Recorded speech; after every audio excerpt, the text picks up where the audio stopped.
Hello বন্ধুরা, আসসালামু আলাইকুম। সুস্থ থাকতে চাই ইউটিউব চ্যানেল থেকে সবাইকে স্বাগতম। প্রিয় বন্ধুরা, প্রতিদিনের মতো আজকের নতুন একটি ওষুধ নিয়ে এসেছি। তবে আজকের ওষুধটি বয়স্কদের জন্য নয় বা অ্যাডাল্টের জন্য না, আজকের ওষুধটি বাচ্চাদের জন্য।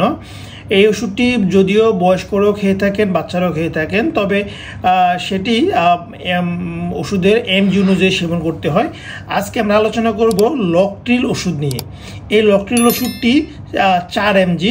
এটি মন্টিলুকাস গ্রুপের একটি ওষুধ। প্রিয় বন্ধুরা, মন্টিলুকাস গ্রুপের এই লকট্রিল ওষুধটি 4 mg হয়ে থাকে, 5 mg হয়ে থাকে, 10 mg হয়ে থাকে।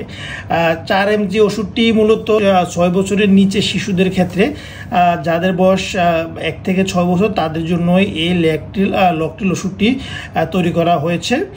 যাদের বয়স 6 থেকে 15 তারা লকট্রিল 5, এরপরে 15 থেকে উপরে যাদের বয়স তারা লকট্রিল 10 ওষুধটি সেবন করবেন। প্রিয় বন্ধুরা, এই লকট্রিল ওষুধটি বাচ্চাদেরকে কেন ডাক্তার সাজেস্ট করেন? প্রিয় বন্ধুরা, আমরা মাঝে মাঝে দেখি বাচ্চাদের প্রায় সময় অ্যালার্জির সমস্যা হয়ে থাকে, আর এই অ্যালার্জির সমস্যার জন্য তাদের হাঁপানি হয়, শ্বাসকষ্টের সমস্যা হয়। সেই সকল সমস্যার জন্য এই লকট্রিল ওষুধটি ডাক্তার আপনার বাচ্চাকে দিয়ে থাকেন। এটি একটি প্রেসক্রিপশন ওষুধ।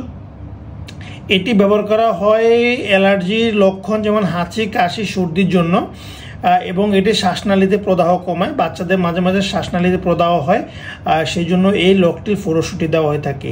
এর মূল ব্যবহারগুলো হচ্ছে, এটি শিশুদের হাঁপানি প্রতিরোধে ব্যবহার করা হয়, এটি শিশুদের অ্যালার্জির কারণে ব্যবহার করা হয়, শিশুদের অ্যাজমা প্রতিরোধে ব্যবহার করা হয়, শিশুদের কাশি হলে ব্যবহার করা হয়, শিশুদের শ্বাস নিতে সমস্যা হলে ব্যবহার করা হয়।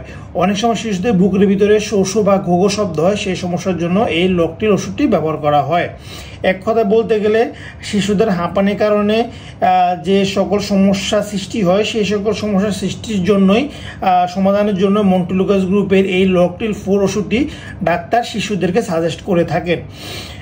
প্রিয় বন্ধুরা, এই লকট্রিল ওষুধটি খাওয়ার খুব একটা পার্শ্ব প্রতিক্রিয়া নেই, যেহেতু এটি বাচ্চাদের জন্য তৈরি করা হয়েছে। আর এটি সংরক্ষণ করবেন অবশ্যই 30 ডিগ্রি সেলসিয়াস তাপমাত্রার নিচে, আলো এবং আর্দ্রতা থেকে দূরে রাখবেন।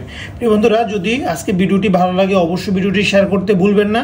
এবং আপনি যদি আমাদের সুস্থ থাকতে চাই ইউটিউব চ্যানেলটি এখনও সাবস্ক্রাইব না করেন, তাহলে এখনই সাবস্ক্রাইব করে নিন। আগামীকালকে নতুন আরেকটি ভিডিও আসবে, সেই ভিডিও দেখার আমন্ত্রণ রইল। এবং সেই পর্যন্ত ভালো থাকবেন। আসসালামু আলাইকুম।